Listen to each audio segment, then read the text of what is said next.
Market correct हो चुका है, राइट, अच्छी वैल्यूएशन है, आपको लगता है कि यार टॉप से काफ़ी नीचे आ चुका है, तो हम लमसम इन्वेस्ट कर सकते हैं।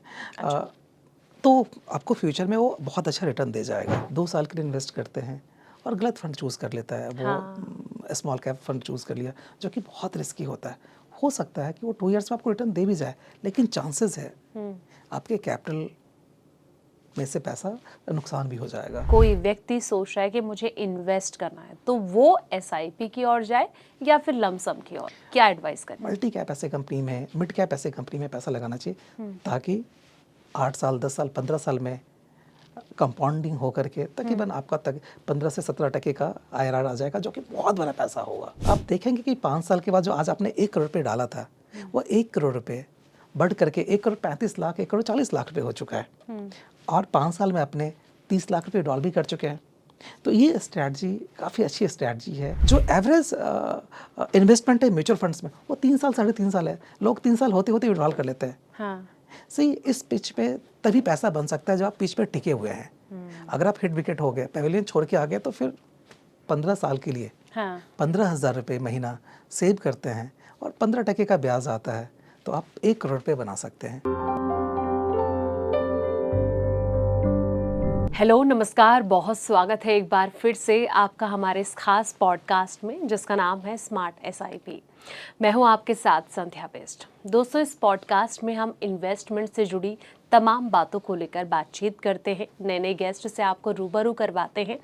आज का जो हमारा टॉपिक है बहुत ज़्यादा खास है, क्योंकि इसमें हम इन्वेस्टमेंट की बात तो करेंगे, यानी कि एसआईपी की बात तो होगी, लेकिन किस टर्म्स में आपको निवेश करना चाहिए, यानी कि उसका प्रोसेस कैसा होना चाहिए। आपको एसआईपी के ज़रिए निवेश करना चाहिए या फिर लमसम में आपको पैसे लगाने चाहिए।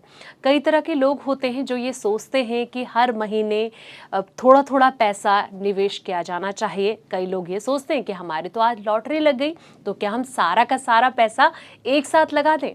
तो कई तरह के सवाल उनके जहन में जो होते हैं, तो इन्हीं सब सवालों का जवाब देने के लिए आज स्टूडियो में मेरे साथ फिर से जुड़ चुके हैं मेरे खास मेहमान, जिनका नाम है के प्रहलाद। को फाउंडर हैं गुल्लक थ्योरी के, और साथ ही पर्सनल फाइनेंस पर अपनी पकड़ बनाए एक्सपर्ट है उनके। बहुत स्वागत प्रहलाद जी, एक बार फिर से लॉन्ग टाइम के बाद हमारे पॉडकास्ट में आपका। आज का टॉपिक देखिए बहुत अलग है, बहुत खास है, बहुत इंटरेस्टिंग है और बहुत मज़ेदार है। सबसे पहले तो एसआईपी की बात तो देखिए हम करते ही रहते हैं, अक्सर करते हैं, लेकिन आज इसके साथ मैंने एक टर्म कंडीशन और जोड़ दी है, वो है लमसम। सबसे पहले तो मैं आपसे यही जानना चाहूँगी, आएंगे बहुत सारे सवाल पूछेंगे इस पॉडकास्ट में मैं आपसे, लेकिन सबसे पहला और सिंपल सवाल ये कि आखिर इन दोनों में डिफरेंस क्या है? शुक्रिया संध्या जी। यस, हम लोग बहुत दिनों बाद मिल रहे हैं इस बार। जब भी हम लमसम की बात करते हैं या सिप की बात करते हैं, लमसम का मतलब होता है कि आपने इकट्ठा पैसा मार्केट में इन्वेस्ट कर दिया, राइट। वो लमसम क्या होता है कि आपने पीछे 2 साल, 4 साल, 5 साल में पैसे इकट्ठे कर रखे होते हैं, जो कि एक बार में आप मार्केट में डाल देते हो। आपने एफडी का नाम तो सुना ही होगा। वही फ़र्क है एफडी और आरडी में। FD means lump sum, RD means SIP, right. जबकि एसआईपी जो है वो एक सिस्टमेटिक इन्वेस्टमेंट प्लान है, जो आप अपनी सैलरी से, अपनी फ्यूचर इनकम से हर महीने थोड़े थोड़े पैसे, 5,000, 10,000, 15,000 रुपये हर महीने आप सेव करते हो। उससे एक वेल्थ क्रिएट होता है। तो अगर हम फ़र्क देखें तो लमसम वर्सेस सिप के अंदर lump sum means FD, SIP means recurring deposit. जैसे कि आपने बहुत ही आसानी से हमारे व्यूवर्स को ये इन दोनों के बारे में जो अंतर रहा है इनका वो बताया। अगले सवाल पर ये आते हैं। देखिए, जब भी बात इन्वेस्टमेंट की आती है तो आजकल ये कहा जा सकता है कि मार्केट में इन्वेस्टमेंट का जो गुरु बन चुका है, जो एक मंत्रा चलता है, उसमें सबसे पहले नाम ही एसआईपी का आता है। तो मैं आपसे ये जानना चाहूँगी कि अगर कोई व्यक्ति सोच रहा है कि मुझे इन्वेस्ट करना है, तो वो एसआईपी की ओर जाए या फिर लमसम की ओर? अगर मार्केट करेक्ट हो चुका है, राइट, अच्छी वैल्यूएशन है, आपको लगता है कि यार टॉप से काफ़ी नीचे आ चुका है, तो हम लमसम इन्वेस्ट कर सकते हैं। तो आपको फ्यूचर में वो बहुत अच्छा रिटर्न दे जाएगा। लेकिन अगर आपके पास में बहुत सारे पैसे नहीं हैं, तो आपको मंथली ही करना चाहिए, सिप है। सिप जो है आपको एक सिस्टमेटिक इन्वेस्टमेंट, एक डिसिप्लिन इन्वेस्टमेंट की तरफ आपको लेके जाता है, एक हैबिट फॉर्मेशन है। सिप से आप एक अच्छा भी कॉर्पस क्रिएट कर सकते हो। सिप के अंदर ये है कि आपकी एवरेज रुपी कॉस्ट आ जाती है कि मार्केट के किसी भी लेवल पे पैसा आप इन्वेस्ट करो, आपको एक अच्छी यूनिट्स मिल जाती है जो आगे जाके एक बड़ा सा कॉर्पस बन जाता है। अगर आपके पास लमसम है तो आप लमसम भी इन्वेस्ट कीजिए, लेकिन जब मार्केट हाई से नीचे आ चुका हो, करेक्ट हो चुका हो, अब आपको लगता है कि यार ये सही टाइम है, और अपने जो आपके वित्तीय सलाहकार है उसको साथ में लेकर के फिर आप इन्वेस्ट कीजिए लमसम। नहीं तो ये कभी कभी मुश्किलें भी पैदा कर सकती है।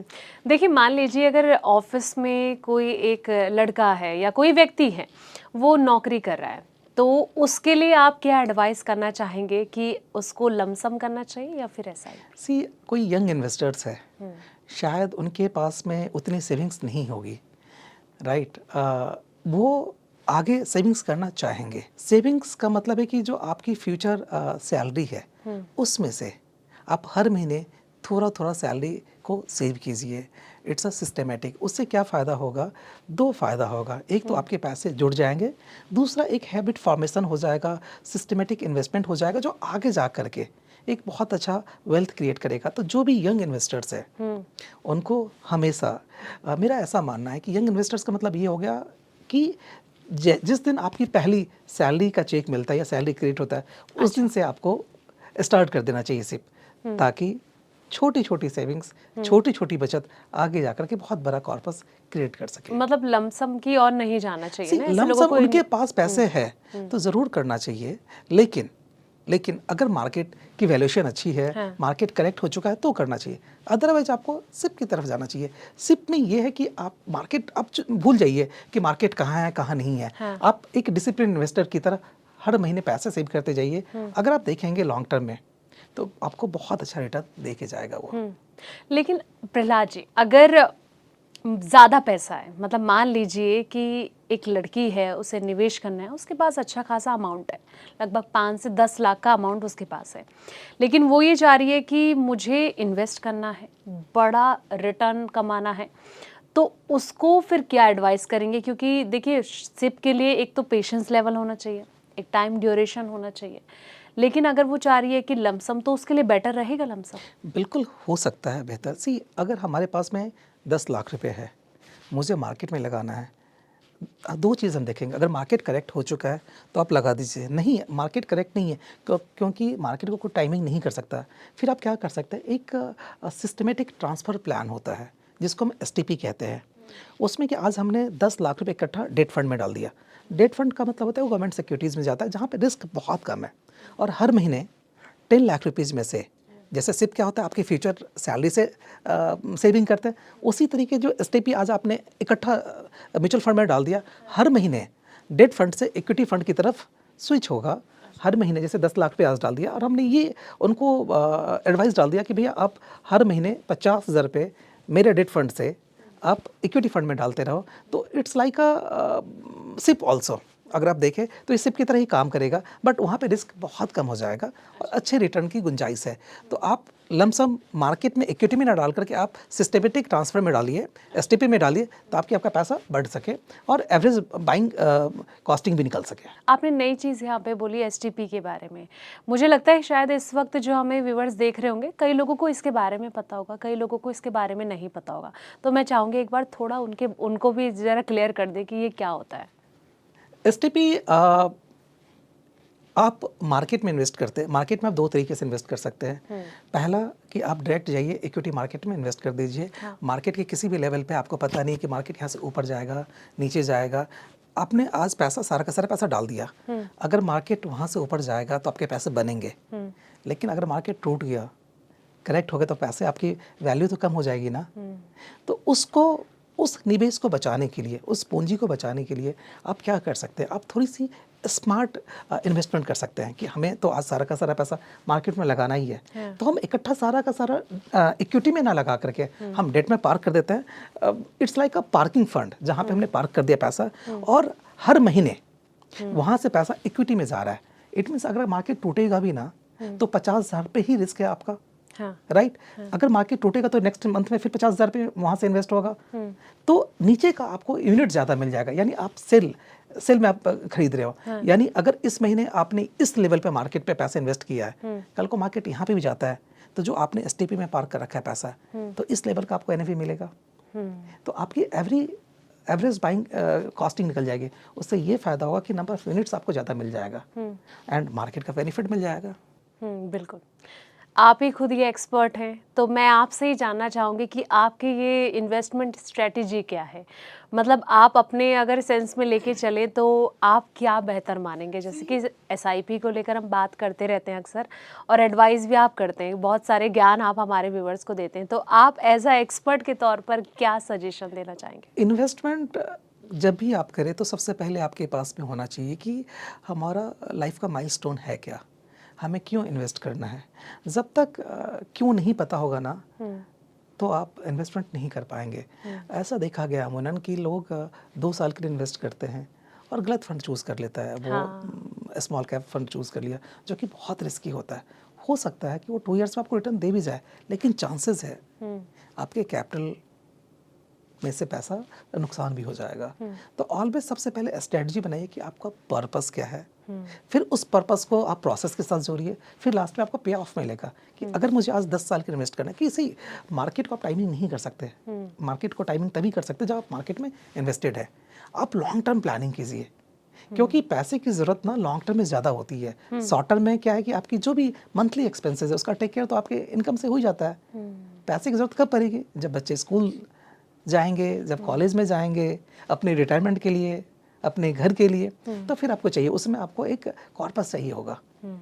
तो जब भी आप स्ट्रेटजी बनाएं तो सबसे पहले ये देखें कि पर्पस क्या है आपका इन्वेस्ट करने का। अमूमन ऐसा देखा गया कि लोग 2 साल 3 साल 4 साल में एग्जिट कर जाते हैं मार्केट से। जब आप एग्जिट करते हैं ना मार्केट से तो नुकसान होता है, और फिर जब आप एग्जिट करते हैं फिर मार्केट चलना शुरू होता है तो पता चलता है कि यार ये तो फंड इतना बढ़ गया। टर्म्स कंडीशन पे भी डिपेंड करता है। देखिए अभी मार्केट अभी अच्छी चल रही है, फिर कुछ दिनों में फिर से मार्केट डाउन चलेगी, तो ये फ्लक्चुएशन तो हम लगातार देखते ही रहते हैं। अभी हम ऑफ कैमरा रिस्क रिवॉर्ड की बात भी कर रहे थे, आपने बहुत अच्छी बात बोली थी कि देखिए जब कहीं पे कोई निवेश करना है ना, तो रिस्क रिवॉर्ड का जो कॉन्सेप्ट है वो समझना बहुत ज़रूरी है। तो यही चीज़ आप कहना चाह रहे हैं कि रिस्क रिवॉर्ड जब तक आप नहीं समझेंगे चीज़ों को, तब तक आपको नहीं पता चलेगा कि क्या हॉरिजन बन सकता है। बिल्कुल सही बात है। रिस्क और रिवॉर्ड तो ऐसे टर्म है इन्वेस्टमेंट में जो हर इन्वेस्टर्स को पता होना चाहिए कि हम अपने पैसे पे कितने रिस्क ले सकते हैं।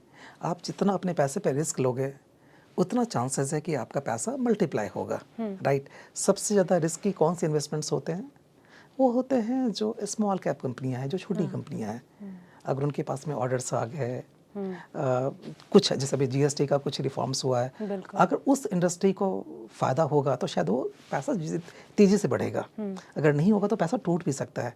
तो सबसे पहले स्ट्रेटजी बनाइए, रिस्क एंड रिवॉर्ड देखिए कि हम अपने पैसे पे कितने रिस्क ले सकते हैं। और मुझे लगता है कि यंग एज में आपको अपने पैसे पे रिस्क लेना चाहिए। क्यों लेना चाहिए? आपके पास में टाइम बहुत ज़्यादा है।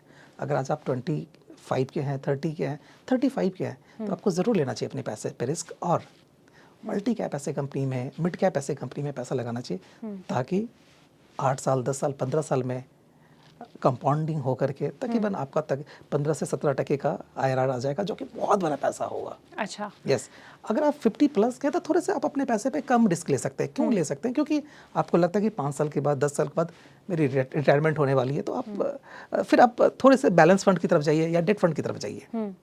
अभी आप कह रहे थे ना कि जिस तरीके से मिड कैप स्टॉक में आप दाव लगा सकते हैं कि अगर आपका टाइम ड्यूरेशन अभी कम है, मतलब आप कम एज के हैं, तो इस कंडीशन में लमसम में लगाया जा सकता है, मतलब कि मेरे पास इतने पैसे हैं और मुझे सारा इस स्टॉक में लगाना है, तो ये समझदारी हो सकती है? सही, आप लगाने को लगा सकते हैं। फिर वही देखने की चीज़ है कि मार्केट का कंडीशंस क्या है, मार्केट का लेवल क्या है। अगर हम देखें, अगर मार्केट टूट चुका है, करेक्टेड है, तो आप लगा सकते हैं। हो सकता है कि अगर आपको 100 रुपये लगाने हो तो आप 20 रुपये अभी लगाइए, फिर वेट कीजिए। अगर थोड़े से और करेक्ट होता है तो 20 रुपये और लगा दीजिए। ऐसे करते करते करते आप 4 बार 5 बार अपने पैसे को इन्वेस्ट कर सकते हैं मार्केट में। उससे ये फ़ायदा होगा कि आपकी एवरेज रुपी कॉस्ट निकल जाएगी और फ्यूचर के लिए फिर फ़ायदा होगा, आपका कॉर्पस अच्छा बनेगा। प्रहलाद जी, अगर मैं रिटर्न की बात करूं, देखिए कोई निवेश करता है तो रिटर्न सबसे पहले, अब दुकान में भी जाते हैं तो हम पहले बेनिफिट पूछते हैं ना कि अगर हमें ये चीज़ खरीदनी है तो इसके फ़ायदे क्या क्या है। तो मैं रिटर्न पे अगर आना चाहूँ तो इन दोनों में से रिटर्न कहाँ पर ज़्यादा बन सकता है, क्या थंब रूल है इसका? सी अगर मैं लमसम की बात करूँ या सिप की बात करूँ, तो एक स्ट्रेटजी है जिसको हाइब्रिड स्ट्रेटजी कहते हैं। वो हाइब्रिड स्ट्रेटजी क्या होता है कि आप सिप भी करते रहिए हर महीने एक डिसिप्लिन्ड वे में, जो फ्यूचर इनकम उसको आप सिप करते रहिए, और जब लगता है कि मार्केट करेक्ट हुआ है, मार्केट टूट चुका है या करेक्शंस हुए हैं, तो आपके पास जो पैसे पड़े हुए हैं आप उसमें लमसम इन्वेस्ट कर दीजिए, जिससे एक तो एवरेज रुपी कॉस्ट आ जाएगी, प्लस नीचे की मार्केट के भी नीचे का भी बेनिफिट आपको मिल जाएगा। तो इस हाइब्रिड स्ट्रेटजी में ना आपको ज़्यादा फ़ायदा मिलेगा।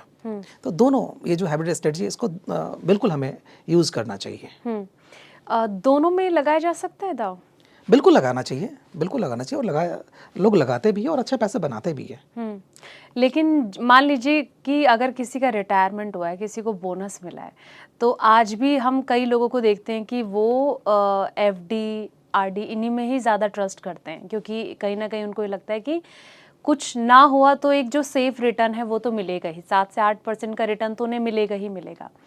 तो उसके इतर अगर आप एडवाइस करना चाहेंगे तो किस और जाना उनके लिए बेहतर होगा? आज कोई रिटायर्ड हो रहे हैं, उनके पास में एक लमसम पैसा आएगा, वो पैसा कहाँ से आएगा? पीएफ से आएगा, ईपीएफ से आएगा, ग्रेच्युटी से आएगा। उस पैसे को क्या करना चाहिए? जो बेस्ट सलाह होगा उनके लिए कि आप उस पैसे को आप बैलेंस एडवांटेज फंड में पार्क कर दीजिए, पैसा वहाँ पे इन्वेस्ट कर दीजिए, और तकरीबन 6% का आप उसमें से विड्रॉल करते रहिए। जैसे सपोज आज आपके पास में 1 करोड़ रुपये आ गया, उस 1 करोड़ रुपये को आप SWP में डाल दीजिए, सिस्टमेटिक विड्रॉल प्लान में डाल दीजिए, और उसमें से आप 6% यानी साल का 6 लाख रुपए हो गया, महीने का 50,000 रुपये आप लेते जाइए, विड्रॉल करते जाइए। और ऐसा देखा गया है कि 5 साल, 7 साल, 8 साल में ना ऑन एन एवरेज जो बैलेंस एडवांटेज फंड में जो रिटर्न आता है ना, वो 10 से 12% के बीच का होता है। हाँ। अगर 12% का रिटर्न आता है तो 6% ही आप विड्रॉल कर रहे हैं। हाँ। 6% आपके प्रिंसिपल में हर साल ऐड हो रहा है। आप देखेंगे कि 5 साल के बाद जो आज आपने 1 करोड़ रुपये डाला था, वो 1 करोड़ रुपये बढ़ करके 1 करोड़ 35 लाख, 1 करोड़ 40 लाख रुपये हो चुका है, और 5 साल में आपने 30 लाख रुपये विड्रॉल भी कर चुके हैं। तो ये स्ट्रैटी काफ़ी अच्छी स्ट्रैटी है, और जितने भी रिटायर्ड लोग हैं जिनके पास लमसम पैसा है उसको यूज़ कर सकते हैं, जिनको मंथली इनकम की ज़रूरत है, ज़रूर करना चाहिए ऐसा। तो उनके लिए SWP सबसे बहुत अच्छा बेस्ट प्रोडक्ट है आज के डेट में। अच्छा। यस। तो जैसे कि हम करोड़पति बनने की बात करते रहते हैं, मतलब आप हमारे इन्वेस्टर्स को कहते हैं कि आप यहाँ पर इन्वेस्ट करिए तो बेहतर। अच्छा, कहाँ चांसेस ज़्यादा हैं?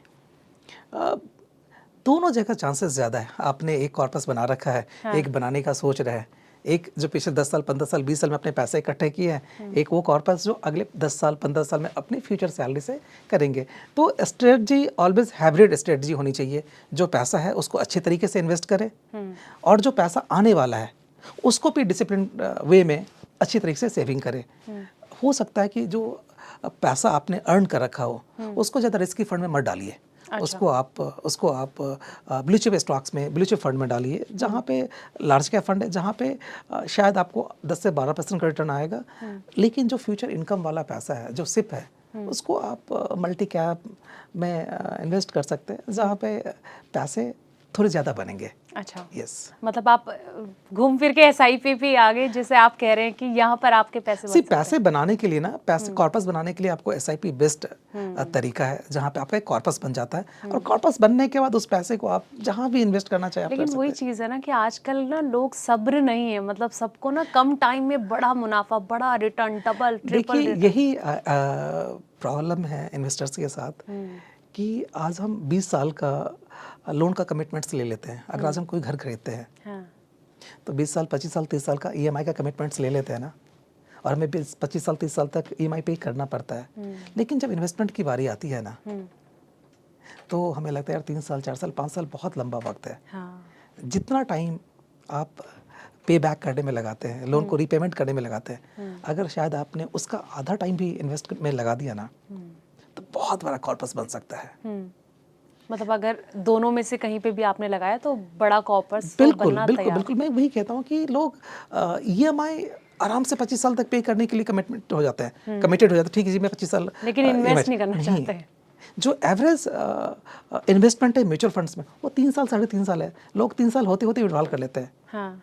सही इस पिच पे तभी पैसा बन सकता है जब आप पिच पे टिके हुए हैं। अगर आप हिट विकेट हो गए, पेविलियन छोड़ के आ गए, तो फिर मतलब वही चीज है ना, जिस तेजी के साथ देखिए लोग एसआईपी कर रहे हैं उसी तेजी के साथ वो निकल भी जाते हैं। यस, यही देखा गया है। 3 साल 3.5 साल होते होते जो एवरेज इन्वेस्टमेंट लाइफ है वो 3 साल का है। 3 साल होते होते सी आप कहीं भी इन्वेस्ट कर रहे हैं, कंपाउंडिंग का बेनिफिट कब मिलता है? कंपाउंडिंग का एक्चुअल बेनिफिट जो है ना वो 7 ईयर्स के बाद मिलता है। अच्छा। ऐसा देखा गया है कि जो आप हर महीने जितनी सेविंग्स करते हैं ना, सपोज आपने हर महीने 10,000 रुपये की सेविंग्स करने शुरू कर दी, 7 ईयर्स के बाद देखेंगे कि हर रोज के हिसाब से 10,000 रुपये की बढ़ोतरी हो रही है आपके कॉर्पस में।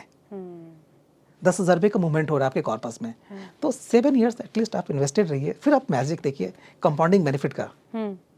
कंपाउंडिंग का तो वही चीज होता है ना, जैसे आप कह रहे हैं कि लॉन्ग ड्यूरेशन के लिए जितना इन्वेस्ट किया जाए तो तभी उसका जादू देखने को बिल्कुल मिलता बिल्कुल बिल्कुल। एक छोटा सा जो इन्वेस्टमेंट स्ट्रेटजी है कि अगर आप 15 साल के लिए है। हाँ। 15,000 रुपये महीना सेव करते हैं और 15% का ब्याज आता है, तो आप 1 करोड़ रुपये बना सकते हैं 15 साल के बाद।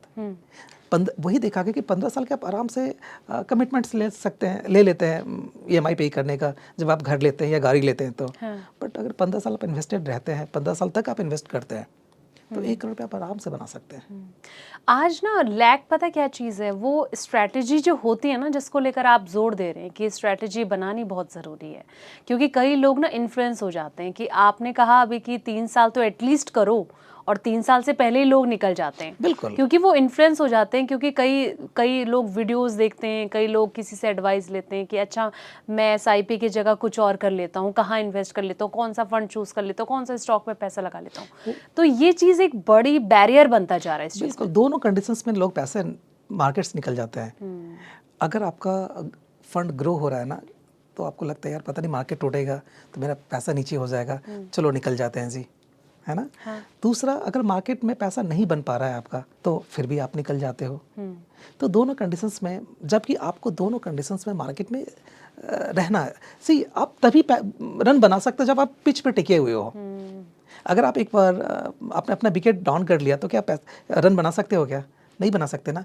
तो यही प्रॉब्लम है इंडियन इन्वेस्टर्स की या किसी भी इन्वेस्टर्स की, कि आप बहुत जल्दी पेविलियन छोड़ के आ जाते हो। आपको कंपाउंडिंग का बेनिफिट तभी मिलेगा जब आप पिच पे टिके हो, जब आप हर महीने एक सेविंग्स कर रहे हो। और प्रहलाद जी, अक्सर ये होता है ना कि अगर हमें किसी चीज़ का बेनिफिट मिल रहा है तो उसके नेगेटिव इम्पैक्ट भी हमें देखने को मिलते हैं। तो अक्सर मैं ये जानना चाहूँगी कि जो इन्वेस्टर होते हैं वो कहाँ पर मार खा जाते हैं, कौन सी वो गलती कर जाते हैं? सी नॉर्मली ऐसा देखा गया है, जो कस्टमर है, जो इन्वेस्टर्स है ना, गलती क्या करते हैं कि जब मार्केट हाई पे है, उनको लगता है कि पैसा सबका बन रहा है, तो आपने सारा का सारा पैसा डाल दिया।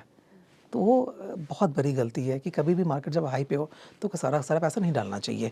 सेकंड, शॉर्ट टर्म प्लानिंग के लिए, शॉर्ट टर्म इन्वेस्टमेंट के लिए आप रिस्की इन्वेस्टमेंट्स चूज़ कर लेते हो, है ना। तो ये भी एक बहुत बड़ी गलती है। थर्ड, आप अपने पोर्टफोलियो को डाइवर्सिफाई नहीं करते। और लास्ट जो है वो है मार्केट में पेशेंस और कंसिस्टेंस, ये दो बहुत बड़ी चीज़ है जो लोगों के अंदर नहीं देखा गया है।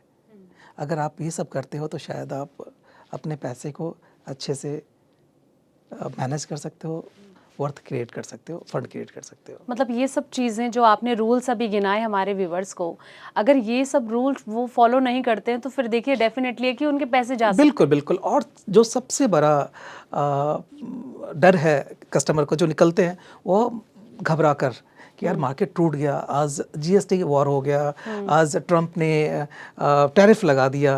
उसमें क्या होता है, ये शॉर्ट टर्म जो चीज़ है उसको देख करके ना नॉर्मली कस्टमर एग्जिट कर जाते हैं मार्केट से। ये सब प्रॉब्लम है, जबकि ये सब एक अपॉर्चुनिटी है। अगर ऐसी चीज़ें आती है तो मार्केट क्रैश होता है, मार्केट टूटता है, तो उसमें आपको पैसा इन्वेस्ट करना चाहिए, न कि बाहर निकलना चाहिए।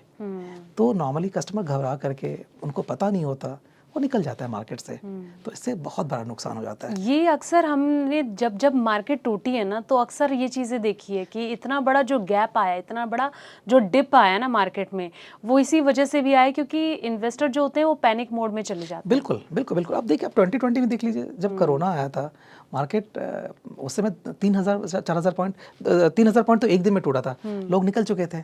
अगर वही इन्वेस्टेड होते तो सोचो आज कहाँ से कहाँ जो वर्थ उनका था, आज उसका आज 3x उनका वर्थ आज होता। तो प्रॉब्लम यही है कि लोग शॉर्ट टर्म न्यूज़ के कारण ना घबरा कर निकल जाते हैं, और ये बिगेस्ट चैलेंज है इन्वेस्टर्स के लिए, जो आपको घबराने की ज़रूरत नहीं है।